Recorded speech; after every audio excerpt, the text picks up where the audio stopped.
Welcome back to the 5% Club. I'm Shayla King, a former C-suite executive turned business and life coach. And this is the podcast for leaders who want it all. The promotions, the paychecks, and luxurious amounts of time for the things that matter most. Each week, I'm going to teach you from my performance and happiness formula what it takes to rise to the top without burnout and overwhelm. Work less, make more, and design a life you love. That's what we do in the 5% Club. Let's go. I learned more about executive presence from my pool guy this year than I did from any leadership book. Here's how it started. I was at the gym. My phone buzzed. He'll be there in 10 minutes to pick up your stuff. I wasn't home. I wasn't ready. And nobody had asked me if 10 minutes worked for me. That was just the beginning. Welcome back to the 5% Club podcast. I'm Shayla King, your favorite easy to do business with coach. Today, I want to talk to you about the year my contractors accidentally taught me how to run a better business and how to lead better. It's not the most talented person in the room who gets promoted, referred, and trusted with more. It's the easiest person to do business with. You have to be capable, credible, and easy. And most leaders have no idea that that is an actual skill. So today, I'm going to give you 3 stories, 3 lessons, all from contractors. And none of this is really about the contractors. All right, first one. I hired a pool designer who needed a phone call for everything. A simple yes or no, phone call.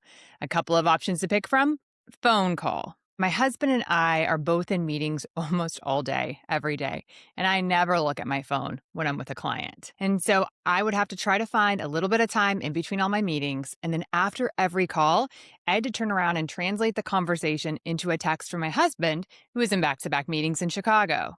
Now, if he had just sent us one group text, here are your 3 options, here's the price, we could have decided immediately.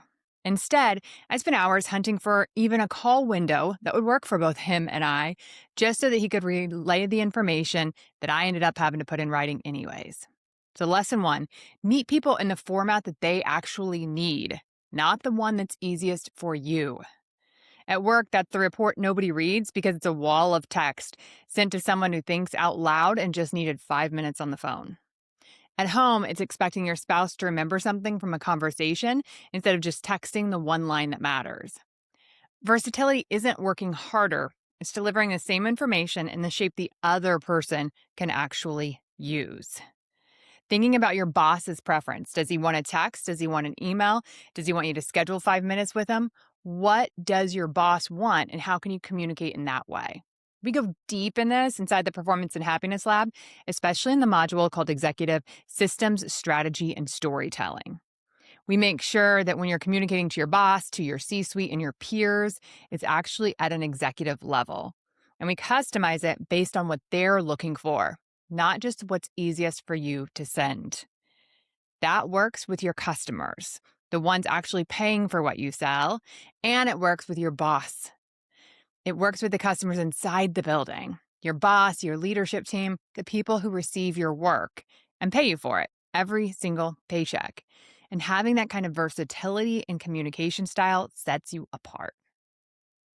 All right, let's go into the second one. When our pool was finished, they wouldn't show us how to use any of it until we sat through a mandatory pool school. 2 to 3 hours, and the only times offered were the exact hours my husband was working in Chicago. Mind you, we live in Austin. So for weeks, we couldn't turn on the lights, we couldn't turn on the heat. We didn't know the rules that actually mattered on having a pool, like never let the water line drop below the plaster or it's a $10,000 mistake. I joke that, if I buy a toaster, it comes with an instruction manual. But I bought an over $200,000 pool and I got nothing, not even a brochure. Here's what was really happening.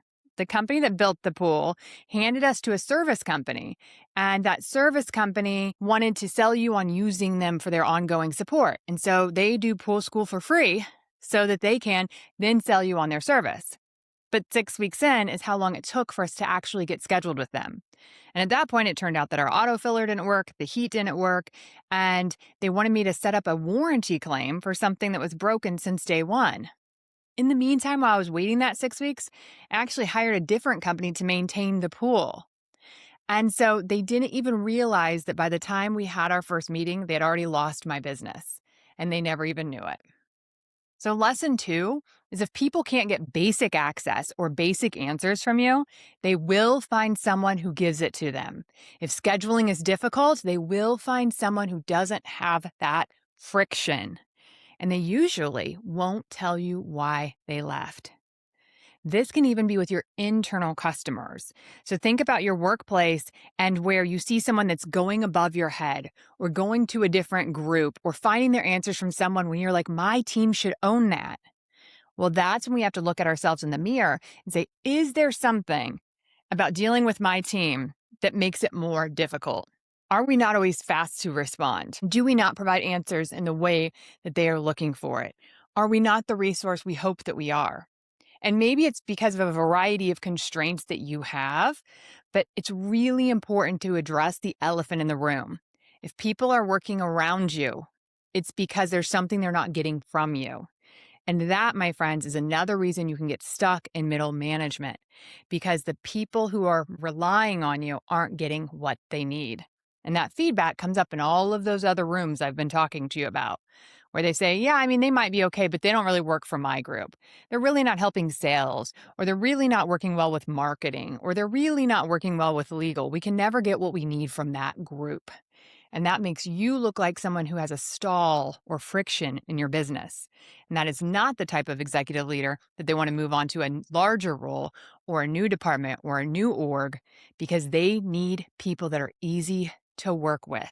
It's all about removing friction. At work, it could also be the client who quietly stops calling because getting an answer out of your team takes 3 emails and a follow-up.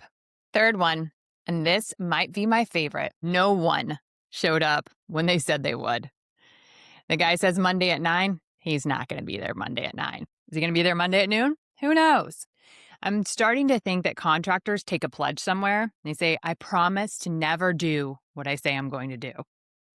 My countertop guy rescheduled like 7 times, always saying, I absolutely will be there this time. And don't worry, there's nothing that will delay us.